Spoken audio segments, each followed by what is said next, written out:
नमस्कार, स्वागत आहे आपलं देवांच्या गोष्टी या चॅनलवर। इथे आपण बघत असतो हिंदू धर्मातील प्रसिद्ध कथा।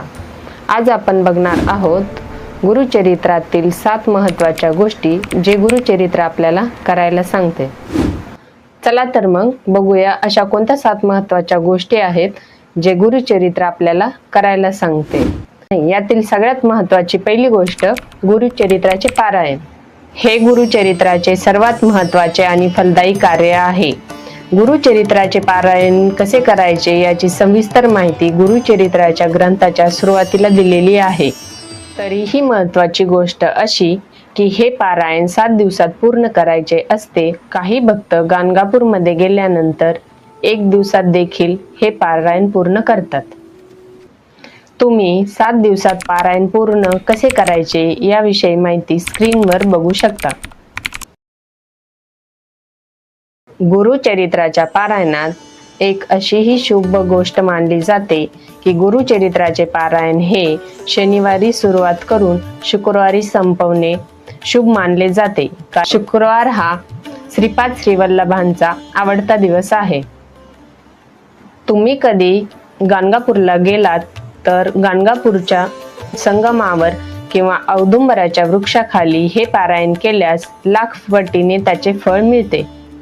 7 महत्त्वाच्या गोष्टीपैकी दुसरी महत्त्वाची गोष्ट म्हणजे भिक्षा किंवा माधुकरी घेणे। भिक्षा किंवा माधुकरी मागितल्यामुळे अहंकाराचा नाश होतो। गाणगापूरच्या महात्म्याच्या कथेत स्वामी स्वतः सांगतात, मी संगमावर राहतो आणि दुपारच्या वेळी भिक्षा मागतो। आजही गाणगापूरमध्ये भिक्षा मागण्याची प्रथा जिवंत आहे। जर तुम्ही पुढच्या वेळी कधी गाणगापूरमध्ये गेलात तर किमान 5 घरांमधून भिक्षा मागावी किंवा इतरांनाही भिक्षा द्यावी। यामुळे अहंकाराचा नाश होतो। आणि गाणगापूरमध्ये अशीही श्रद्धा आहे की स्वामी कोणत्या ना कोणत्या रूपात येऊन स्वतः भिक्षा स्वीकारतात।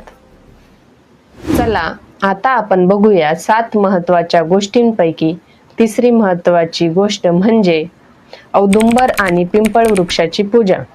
औदुंबर वृक्षामध्ये दत्तगुरूंचे वास्तव्य मानले जाते।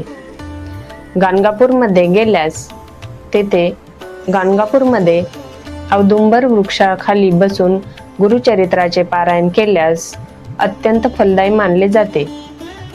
गुरुचरित्राच्या 12व्या अध्यायामध्ये औदुंबर वृक्षाचे महत्त्व सांगितलेले आहे।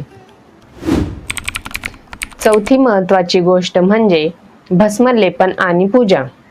गुरुचरित्रात सांगितले आहे की भस्म अंगाला लावा आणि पूजा करा, त्याने तुमचे रक्षण होते आणि पाप नष्ट होते। गाणगापूरमध्ये गेल्यास गाणगापूरमध्ये भस्म टेकडी आहे, ती आता मातीच्या स्वरूपात आहे। तेथील माती अंगाला लावल्यास अत्यंत फलदायी मानले जाते।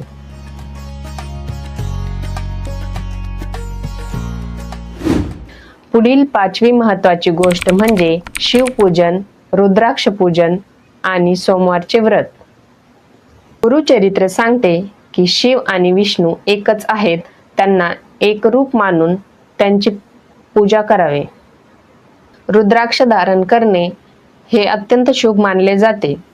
गुरुचरित्रातील भक्तांच्या अनेक कथांमध्ये असे दिसून येते की सोमवारचे व्रत केल्याने भक्तांचे कष्ट दूर होतात। 6वी महत्त्वाची गोष्ट म्हणजे नित्यसेवा करणे। गुरुचरित्रामध्ये नित्यसेवेला खूप महत्त्व दिलेले आहे। यामध्ये सकाळी लवकर उठून अंघोळ करून नामस्मरण किंवा वाचन करावे। यामध्ये गुरुनाम जप जसे दिगंबरा दिगंबरा, श्रीपाद वल्लभ दिगंबरा किंवा श्री गुरुदेव दत्त याचा जप करण्यास सांगितलेले आहे।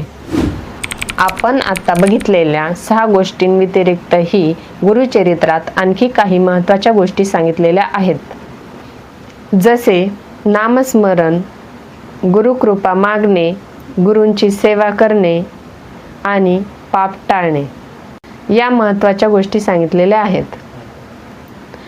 गुरुचरित्रात सांगितलेल्या पंचमहापाप यावर आम्ही व्हिडिओ बनवलेला आहे, तो तुम्ही नक्की बघा। गुरुचरित्र सांगते की गुरुभक्ती ही सर्वात मोठी उपासना आहे। आपण बघितलेल्या 7 गोष्टी श्रद्धेने आणि नियमितपणे केल्यास गुरु स्वतः येऊन भक्ताच्या जीवनातील कष्ट दूर करतात. मला आमचा व्हिडिओ कसा वाटला हे आम्हाला नक्की कळवा आणि कमेंटमध्ये सांगा. आणि आवडला असल्यास व्हिडिओ लाईक करा, शेअर करा आणि सबस्क्राईब करा.